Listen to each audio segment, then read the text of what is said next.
Hi guys, embarking on a nostalgic journey, we set out from Kottarakara in the morning.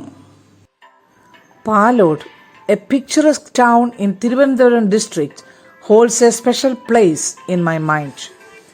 I have a treasure trove of memories about my school days in Palode. My father, a professor at Peringamala Iqbal College, was an integral part of our community there.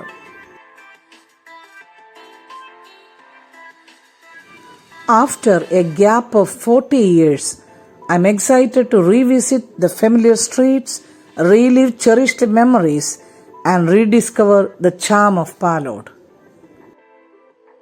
As we arrived at Chadayamangalam Rock Theme Nature Park, we were utterly amazed by its breathtaking beauty. According to the epic, Ravana was attempting to abduct Sita to Sri Lanka when Jatayu tried to rescue her. Ravana defeated Jatayu and Jatayu fell onto the rocks in Chadayamangalam. My husband, brother and I found ourselves enchanted by the lush green landscapes unfolding on either side of the winding road. Our car slowly and gently made its way into the botanical garden of Palode.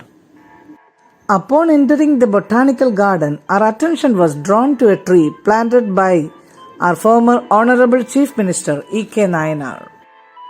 As we stepped into the garden, we were enveloped by an instant sense of freshness and a cool, soothing atmosphere. My brother and husband thoroughly enjoyed the serene green ambience, finding it to be a refreshing respite from the scorching sun. My brother was visibly thrilled by the lush greenery as he carefully sniffed and admired each plant as his enthusiasm was palpable. The flower-laden plants were a breathtaking sight and a feast for the eyes. The rock-carved statue of the lady was exquisite. After exploring the botanical garden, we arrived at Palode Attukada Junction, where we spent our cherished childhood days. As we turned on to this path, a flood of memories rushed back, along with the familiar scent of sand that still lingered in our nostrils.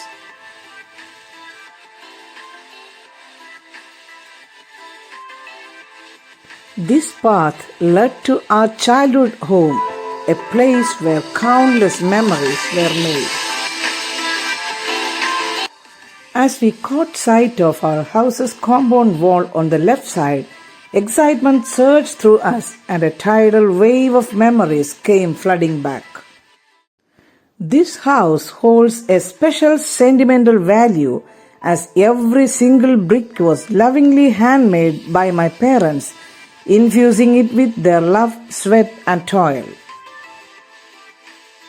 The house, now inhabited by others, was silently speaking to us, its walls whispering tales of years gone by. The house's exterior had faded with time. The memories it held remained vibrantly alive, shining bright in our minds. Afterwards, we spent wonderful moments with dear family friends. Getty auntie and uncle were incredibly close to us. Their children, who were our childhood companions, welcomed us warmly. They were more than just family friends. They felt like a second family to us. We then paid a visit to another house who had been my father's colleague at the college. Although he was no longer with us, we were warmly received by his family members.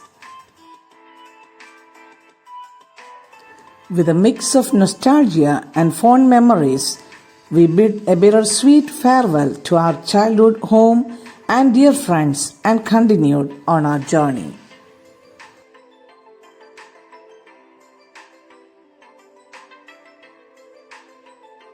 As we continued our journey, we passed by my sister's primary school where she had completed her primary education. After 4 decades, I finally had the opportunity to see my school where I spent my upper primary and high school years. I was absolutely thrilled to see how it had changed yet remained the same in my heart.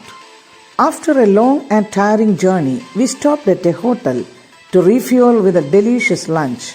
We savored fresh juice, tapioca, fish curry, parota, and beef fry. Every bit was absolutely delightful and we enjoyed our meal.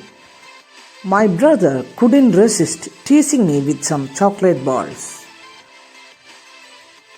We are delighted to meet Lily Chechi, who had lovingly helped our parents for many years.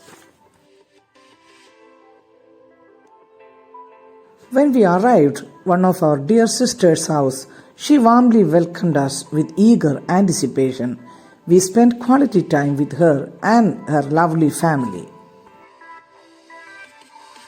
The two talking parrots at her house were a major attraction, captivating our attention.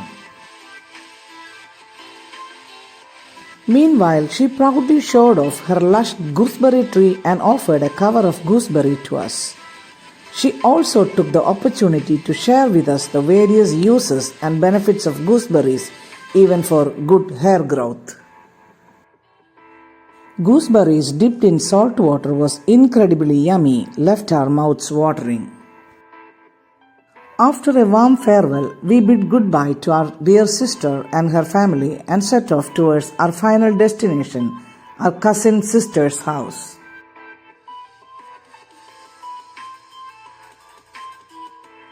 After leaving my cousin's house, we arrived at a hotel by 9 p.m. and had our supper, dosha and chutney.